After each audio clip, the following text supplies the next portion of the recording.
Pour poursuivre cette quotidienne, retour sur la terrible découverte d'un couple, Véronique et Jean-Noël. En 1985, Véronique et Jean-Noël s'envolent pour le Sri Lanka où ils adoptent la petite Maria. À leur retour, la famille est plus unie que jamais autour d'un bébé d'à peine 15 jours. Un bonheur qui dure pendant 33 longues années. Mais Maria est devenue adulte et elle souhaite rencontrer sa mère biologique. Véronique et Jean-Michel sollicitent alors un de leurs amis sri-lankais pour chercher des informations sur la famille biologique de leur fille. L'ami du couple découvre alors l'impensable. Véronique et Jean-Noël ont en fait adopté un enfant volé.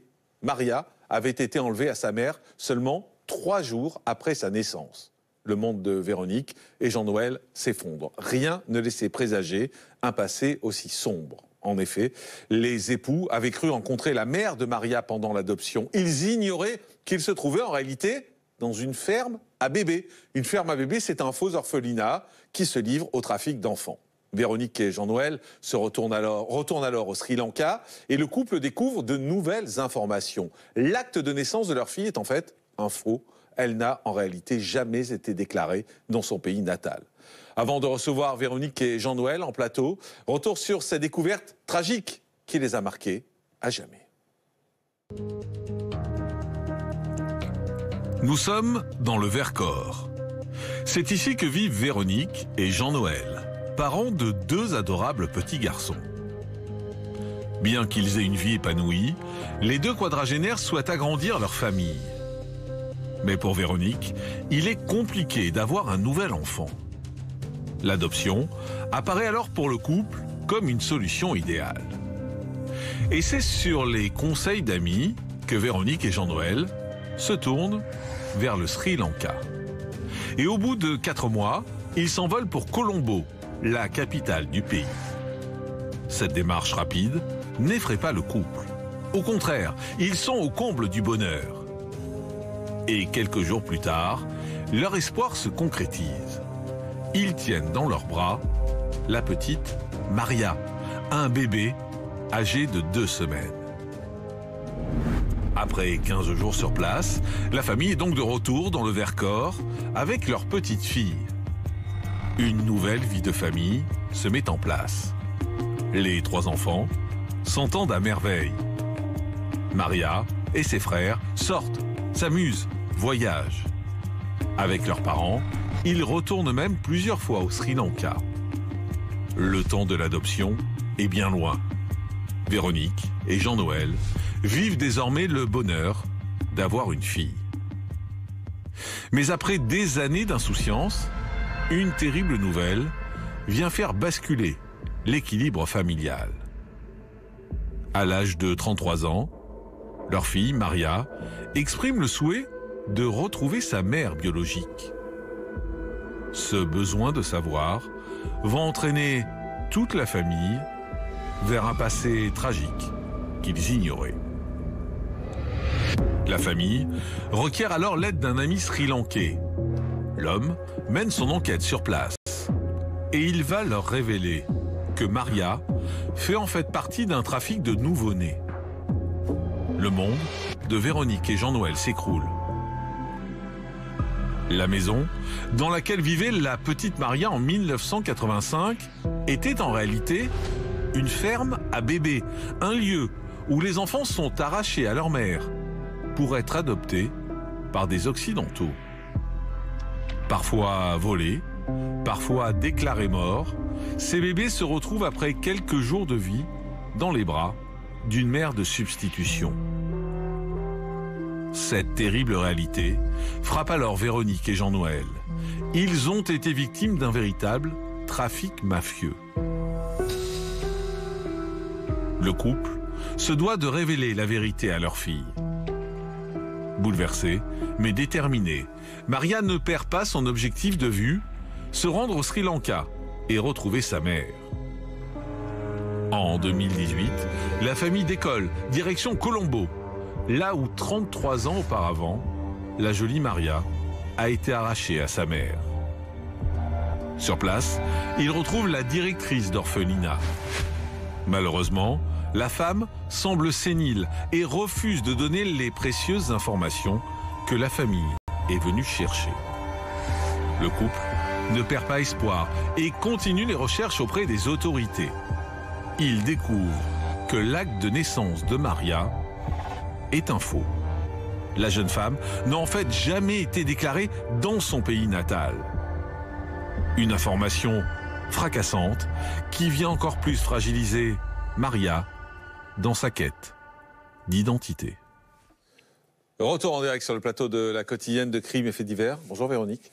Bonjour. Merci beaucoup d'être en direct avec nous. Bonjour Jean-Noël. Bonjour. Merci également d'être avec nous. On va revenir sur cette affaire et puis on va revenir aussi sur l'aspect psychologique, j'ai envie de dire, parce que c'est quelque chose qui a fait l'objet d'une véritable bombe pour vous dans votre famille, alors que tout partait bien. Tout partait bien quand en 1984, vous avez 2 garçons et vous décidez d'adopter. C'est important de dire que vous faites tout dans les règles. C'est important de le dire, c'est-à-dire que vous passez toutes les étapes normales pour cette adoption. Oui, on fait tout dans les règles. Et si on n'avait pas tout fait dans les règles, nous ne serions pas là aujourd'hui. Voilà, parce qu'on se sent vraiment droit et on se sent vraiment honnête dans cette histoire. Et on a fait confiance et on a l'impression d'avoir été trahi, d'avoir été trompé.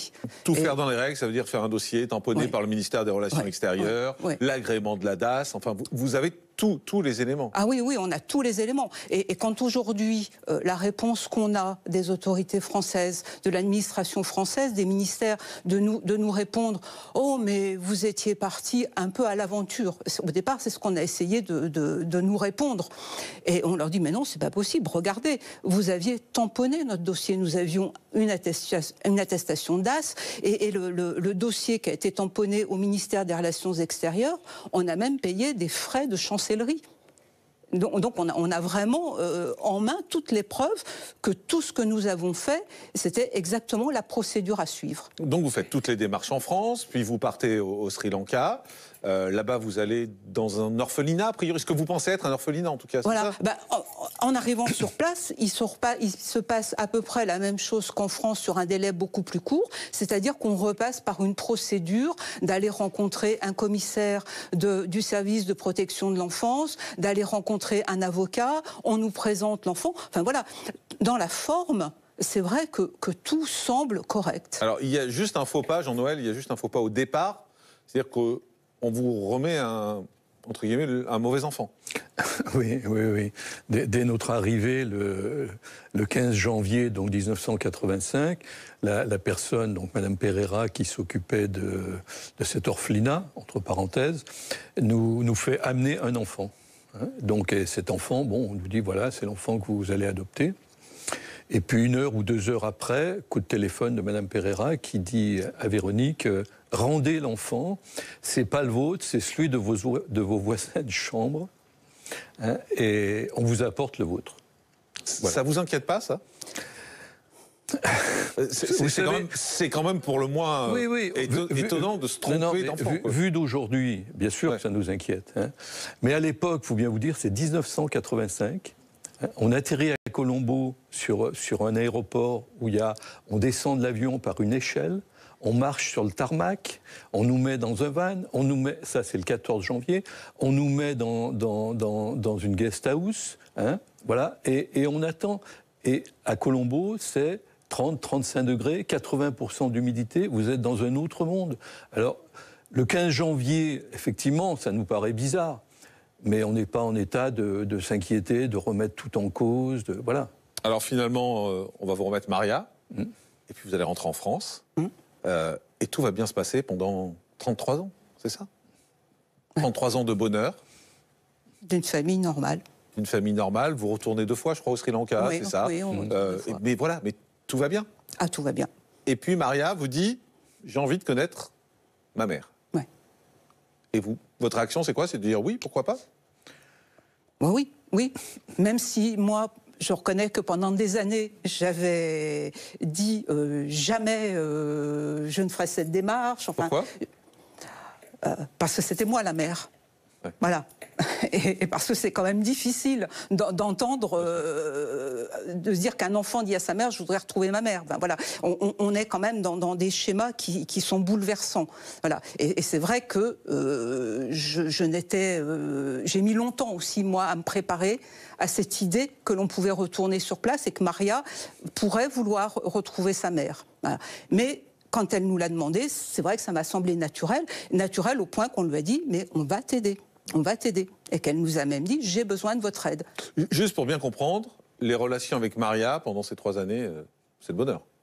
Pendant 33 ans ? Oui, pendant 33 ans. Oui, c'est ça. Oui. C'est le bonheur, c'est votre fille, vous êtes ses une parents. relation de parents, enfants, c'est ça, ados. Tout se passe bien, il y a les crises d'ados, etc. Mais c'est classique, j'ai envie de dire. Ah oui. Le problème, c'est que sa recherche, finalement, ça va être une bombe pour vous. Ben oui. Oui, parce que c'est allé très vite. Parce qu'à partir du moment où elle nous dit « j'aimerais retourner au Sri Lanka pour retrouver ma famille », alors nous, il faut expliquer qu'on est sans doute un couple de parents adoptifs un peu particulier, c'est qu'on a gardé des liens très très proches avec le Sri Lanka. On avait même à un moment une maison, on y passait plusieurs mois de suite, on a nos permis de conduire, on connaît le Sri Lanka par cœur, parce qu'on l'a sillonné à moto. Donc c'est vrai que cette démarche de retourner au Sri Lanka n'était pas compliquée pour nous. On parle anglais aussi, voilà. Donc immédiatement, on appelle un ami. Je demande à notre fille si elle est d'accord, pour qu'on lui envoie son dossier. Elle me dit oui, on appelle un ami pour qu'il commence, j'allais dire, comme on dit, à faire du repérage, à débrouiller le terrain, pour qu'on ne perde pas un temps pas possible sur place, parce qu'on s'était donné qu'un mois pour rester au Sri Lanka. Et moi, j'avais dit à Maria, tu sais, ça peut durer plus longtemps, donc il faut préparer les choses. Et là, c'est allé très vite. Soudat m'a téléphoné et m'a dit, Véronique, c'est un baby business. Voilà. Un baby business. Un baby business, voilà. Vous saviez ce que c'était ?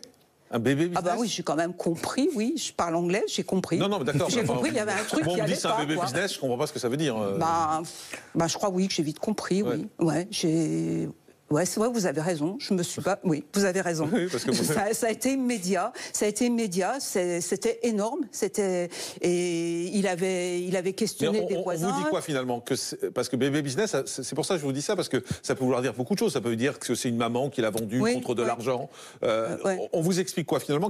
On vous dit que c'est un bébé volé. C'est plus que du bébé business. C'est-à-dire sur le coup, il sait pas trop. Mais ce qui m'explique, c'est que l'adresse où il est allé, on lui a dit, mais c'est un endroit où il s'est passé des choses épouvantables, où il y avait des femmes qui étaient là avec des bébés. On lui explique même qu'il y avait des hommes qui venaient le soir pour essayer de rechercher des femmes qui apparemment avaient été elles aussi kidnappées ou rechercher des enfants. Voilà, je crois en 1 heure, des voisins lui racontent tout ça. Donc moi, il me le raconte.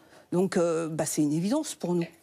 Jean-Noël, pour bien comprendre cet endroit, parce qu'il faut quand même qu'on comprenne à quel point c'est un endroit où il se passe des choses terribles, c'est un endroit dans lequel on retient prisonniers des femmes, c'est ça ? Qui sont enceintes ? C'est difficile à dire. Ce que je voudrais repréciser par rapport au Sri Lanka, c'est qu'on y est retourné 2 fois, en 92 et en 95, et qu'on a été investi en 2004 d'une espèce de mission suite au tsunami. Des amis nous avaient donné de l'argent en nous disant « Vous connaissez le Sri Lanka, on vous donne de l'argent, allez-y, aidez les gens ». Donc d'où cette connaissance très approfondie qu'on a du Sri Lanka, de la mentalité sri-lankaise, de la corruption au Sri Lanka. Voilà, tout ça, ce sont des choses qu'aujourd'hui on ne voit peut-être pas, mais qui existent réellement. Donc, quand il nous a dit ça, évidemment, ça nous a surpris. Évidemment, ça nous a démonté sur le coup. Mais on ne l'a pas cru. On est allé vous l'avez pas cru ? Si, je veux dire, on l'a pas cru. On est allé vérifier sur Internet. Oui. Donc c'était un dimanche, et dès le lundi et toute la semaine, on a passé nos journées sur Internet à rechercher. Et là, quand vous tapez Sri Lanka Baby Business, vous avez toute une montagne d'informations qui vous tombent dessus et qu'on n'avait jamais vues. Véronique, qu'est-ce qui se passe ? Donc, vous me dites, on n'enlève pas vraiment les femmes, mais c'est des femmes qui sont enceintes, qui sont là-bas. Elles accouchent là-bas, a priori ? Je crois qu'il y a tout. Il y a tous les cas de figure, c'est-à-dire qu'ils avaient tellement besoin de bébés que toutes les méthodes étaient employées. Et pourquoi ils avaient besoin de bébés ? Pour les vendre. Pour les vendre aux Occidentaux ? Oui. Mais vous l'avez acheté, votre bébé ? On a payé, évidemment. On a payé des frais. On nous a présenté des frais. Parce qu'au Sri Lanka, on prend un avocat, on va voir un commissionnaire, on passe en jugement devant un juge. Donc tout ça entraîne automatiquement des frais administratifs, frais d'avocat, frais... Et c'est ça le business, en fait. C'est avec cet argent. Donc on nous demande une somme d'argent qui nous paraissait, nous, pas incroyablement... On peut dire ce que c'était ? Ah oui, ah bah oui. 1000 $. Ah oui, d'accord. Voilà. Oui. Alors qu'à l'époque, si vous voulez, en Amérique du Sud, c'était plus 10 000 $. Oui, c'est pour ça. Voilà. Oui. Donc, mais en fait, ce qu'on s'est rendu compte après, dans les années 2000, c'est que 1000 $ pour 1985, c'était une somme. Voilà. Vous allez réussir à retrouver la maman. Oui. Elle avait 17 ans à l'époque. Juste 17 ans. Elle avait tout juste 17 ans. Oui. Elle a eu 17 ans. Elle avait eu 17 ans le 28 décembre et elle a accouché le 1er janvier. Et elle vous raconte ce qui s'est passé ? Ah bah non, parce qu'on ne parle pas la même langue. Et vous n'arrivez pas à échanger ? Alors, avec un interprète, et puis bon, dans une émotion, j'allais dire, une émotion que vous ne pouvez pas imaginer. Enfin, c'est des moments de vie qu'on pense déjà ne jamais vivre. Et quand on se trouve dans des moments comme ça, moi, c'est vrai que je me suis dit, mais je suis dans une série Netflix. Et puis même une mauvaise série, quoi. Et comment va se terminer la série ? Moi, j'ai toujours ça à l'esprit, c'est de me dire, je suis dans un scénario que l'on a inventé. Ce n'est pas possible. Ça n'a pas pu nous arriver. Ça n'a pas pu nous arriver. Mais elle vous dit quoi, qu'on lui a enlevé son enfant ? Alors, on l'a vu une première fois en 2018 quand on l'a retrouvé, grâce à l'aide donc de cette personne de l'état civil, de cet officier d'état civil, parce qu'entre-temps, on était quand même retourné voir cette Madame Pereira avec la police, avec des fusils mitrailleurs. Enfin, il y avait c'était une série policière aussi, une mauvaise série policière. Et quand on l'a rencontrée la première fois, qu'il y a eu les retrouvailles... C'était la tenancière de cette ferme à bébés, quoi. Ah bah oui, ils étaient 5 ou 6 au Sri Lanka à avoir la même activité. Donc elle a finalement dû avoir peur. Et elle a dit à l'officier d'état civil, ils étaient en relation, eh ben écoute, lâche-leur le truc, voilà. Et on a pu retrouver la mère, à qui on avait volé son enfant, mais qui était allé le rechercher avec sa famille à Colombo. Et après, ils l'ont quand même laissé à l'adoption. Donc là, c'est vrai qu'on ne comprend pas très bien ce qui s'est passé. Voilà. Donc on retrouve cette femme qui a 50 ans, que l'on avait vue le jour du jugement, qui était une jeune femme de 17 ans. On la revoit. C'est surtout notre fille qui se retrouve face à elle. Nous, on est resté quand même un peu en retrait à ce moment-là. On est retourné la voir une semaine après pour essayer de comprendre, même que notre fille ait un petit peu plus de contact avec elle.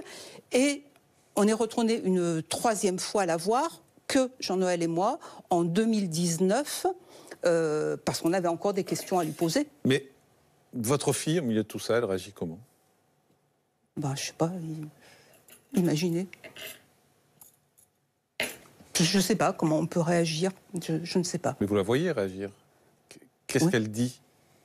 Elle vous en veut ? Je sais pas. Ce qui caractérise beaucoup cette rencontre, c'est un mot je ne me souviens plus le nom, mais c'est-à-dire le silence immobile d'une rencontre. Et ça correspond tout à fait. C'est chez Jean-Michel Jarre qui a écrit ça dans les mots bleus. Dans les mots bleus. Et ça, c'est tout à fait typique de cette rencontre. C'est-à-dire ça, c'est la rencontre entre elles, mais vis-à-vis de vous. La mère ? Votre fille, elle dit quoi ? Elle le vit mal. mal. Dit quoi ? Elle vous dit quoi quand elle apprend tout ça ? Quand elle découvre tout ça ? Quand elle découvre que elle vient d'une ferme à bébés ? Quand elle découvre que sa mère avait 17 ans, qu'on l'a enlevée à sa mère ? Elle vous dit quoi ? Je crois qu'on ne peut pas mettre de mots, vous savez, là-dessus. On ne peut pas mettre de mots. Ça lui est tombé dessus, comme ça nous est tombé dessus. Et c'est une rage envers ceux qui nous ont trompés. Elle est en colère contre eux, pas contre vous. Je pense qu'elle est en colère contre eux, oui. Oui, je pense qu'elle est en colère. Et donc les relations avec vous, c'est quoi ? Entre votre fille et vous ?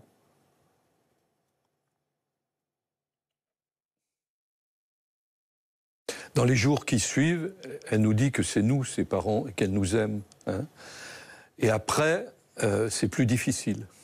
C'est plus difficile de nous voir, c'est plus difficile de... Je vois que vous avez du mal à le formuler, Véronique, mais on peut dire que ça fait exploser vos relations quand même. Ah, ça fait exploser une famille, oui. Oui, ça, bien sûr, je peux vous le dire, oui. Je comprends. Je sens qu'il y a une émotion et que vous avez du mal à mettre des mots là-dessus. Mais c'est vrai que vous étiez très liés pendant 33 ans. Et cette affaire, en fait, ça a fait exploser la relation entre votre fille et vous. Ça fait exploser une famille, oui, bien sûr. Bien sûr. Est-ce que des enfants, ils ont aussi envie de voir leurs parents engagés dans un tel combat? Est-ce que même ils ont envie de nous voir ici aujourd'hui? Est-ce qu'ils ont envie d'avoir des parents militants? Je ne sais pas. Ça doit être fatigant d'avoir des parents comme nous. Elle vous parle encore, votre fille?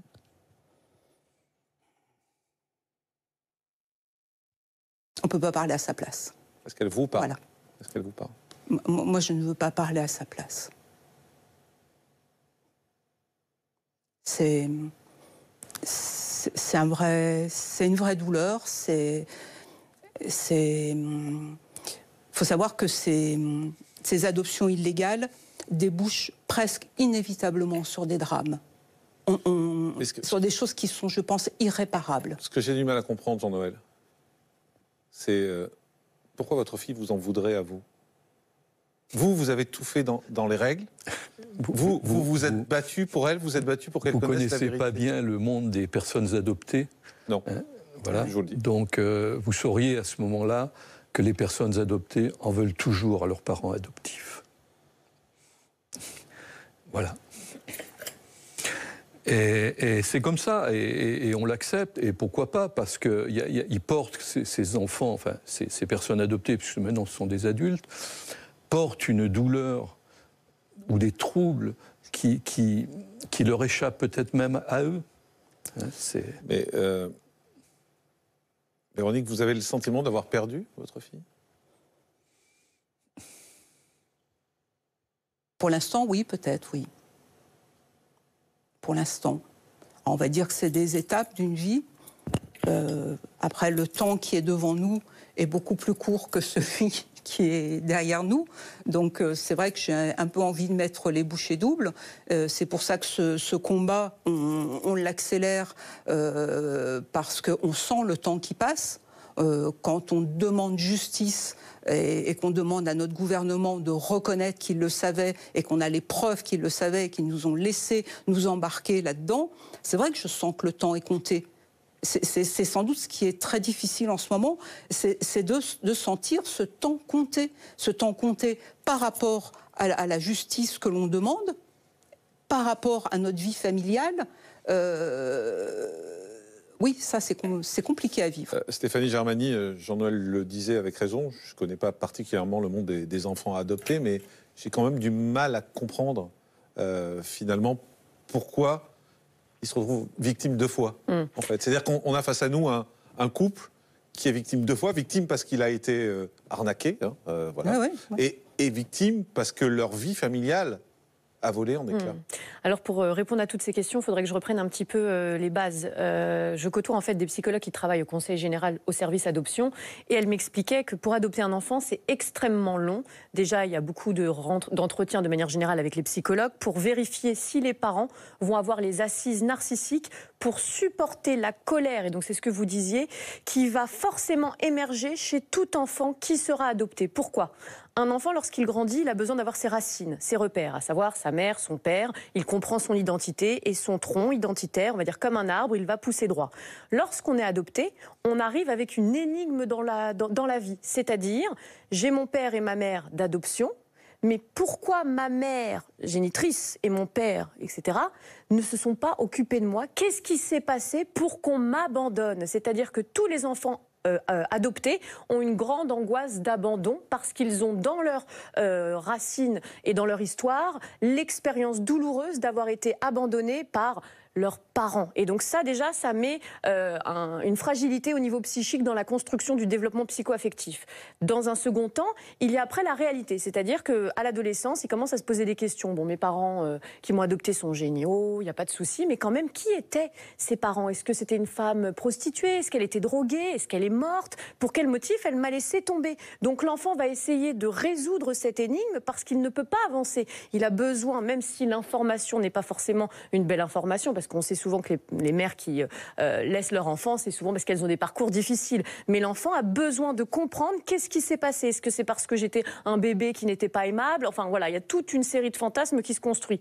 Et là, la réalité, c'est tout autre chose. C'est-à-dire qu'on se retrouve avec un enfant adopté qui, au départ, pense, comme tous les enfants adoptés, mon parent ne m'aimait pas, et donc comme il ne m'aimait pas, il m'a abandonné. Sauf que là, la réalité, c'est peut-être que ma mère m'aimait. Peut-être qu'à la base, j'aurais pu rester avec mes propres parents. En réalité, je suis un enfant volé. Donc vous voyez, au niveau de la question identitaire, ça crée des rouages psychiques extrêmement forts. Et forcément, alors vous êtes quand même les parents, tout ce que l'enfant vit émotionnellement, il va le transférer sur les parents qui sont présents. C'est-à-dire toute mon ambivalence, tout mon amour, toute ma colère, toute ma rage, etc. Je vais devoir vous les faire supporter parce que vous êtes mon socle, vous êtes mon repère, vous êtes mon cadre et c'est vous que je choisis parce que vous m'avez choisi d'une certaine manière. Vous allez devoir m'aider à traverser ça et donc je vais vous donner toutes ces émotions. Donc je sais qu'en tant que parent, c'est extrêmement violent parce qu'on se retrouve à accueillir des émotions très très fortes. Le seul conseil que je peux vous donner, c'est éviter les tabous. C'est-à-dire ne pas forcer l'enfant à parler, même si elle est grande bien évidemment, mais ça reste toujours votre enfant, c'est de lui faire savoir que vous, ça va, et que vous êtes disposé à pouvoir mettre autant de mots, autant d'explications quand elle le désire. C'est-à-dire que peut-être votre enfant ne parle pas parce qu'elle se dit « Oui, mais ça se trouve, ma mère va encore pleurer » ou peut-être « Mon papa va être triste, etc. Donc je ne vais pas trop y aller. Peut-être ils sont trop fragiles. » C'est-à-dire, finalement, même si vous êtes fragile sur ces questions-là, etc., montrez que nous, ça va et on est là pour t'accompagner quoi qu'il arrive. Et c'est vraiment avec le temps que les choses vont se restaurer de toutes les manières. Ce que j'entends, Stéphanie Germany, j'entends que le silence, parfois la colère, parfois ces choses-là que peut véhiculer leur enfant, c'est aussi un appel au secours. C'est aide-moi. Oui, c'est aide-moi à passer cette étape. Aide-moi et en même temps, je te fais porter toute la colère que j'ai vis-à-vis du système de l'adoption avec mes parents. C'est-à-dire quand un enfant en fait a des problèmes à l'extérieur, à l'école, etc., qui est-ce qui va devoir accueillir toutes ces émotions? Et donc là, on est dans des traumatismes qui sont plus que des problèmes scolaires ou des problèmes sociétaux, entre guillemets. Là, on est vraiment sur quelque chose de fort puisque ça travaille en fait toutes les questions identitaires, les assises narcissiques, le développement psycho-affectif, etc. Donc forcément, je vais essayer d'attaquer, je vais essayer d'aller chercher pour que vous puissiez résoudre mon énigme et pour que vous puissiez m'aider à calmer ma douleur. Mais ce travail-là, elle le fera déjà dans un parcours individuel, peut-être elle sera suivie par un thérapeute, etc. Et aussi de savoir que vous, en tant que parent, vous êtes à ses côtés et prêt à accueillir toutes les émotions, même si parfois l'émotion, c'est la colère, la haine, mais qui ne sont pas forcément reliées à vous. Mais par transfert, vous allez porter tous ces affects, quoi. On a bien compris, merci Stéphanie. En tout cas, il y a ce côté affectif et puis il y a le combat judiciaire que vous menez également aujourd'hui, parce que vous avez envie que l'État français reconnaisse qu'il savait et que tout ça, finalement, a été fait en connaissance de cause et que, au final, c'est vous qui avez été manipulé dans cette histoire. C'est-à-dire que ce qu'on voudrait bien, c'est que les choses soient claires. On n'était pas complices de ces mafieux. Vous êtes victime, vous n'êtes pas complice. Oui, je ne sais pas si on est vraiment des victimes, mais on n'était pas complices. Et ça, on aimerait bien que l'État le reconnaisse, puisque lui savait. L'État savait. En 1985, qu'il y avait un trafic d'enfants au Sri Lanka. Voilà, si on veut se plonger dans votre histoire, Véronique, vous avez écrit un livre sur votre histoire intitulé Titania, Histoire d'un baby business, et c'est paru aux éditions Atramantam. Merci beaucoup à tous les deux. Bon courage pour ce combat à la fois juridique et humain. J'ai presque envie de dire que humain, c'est presque le plus important quand même. Merci à tous les deux. Merci.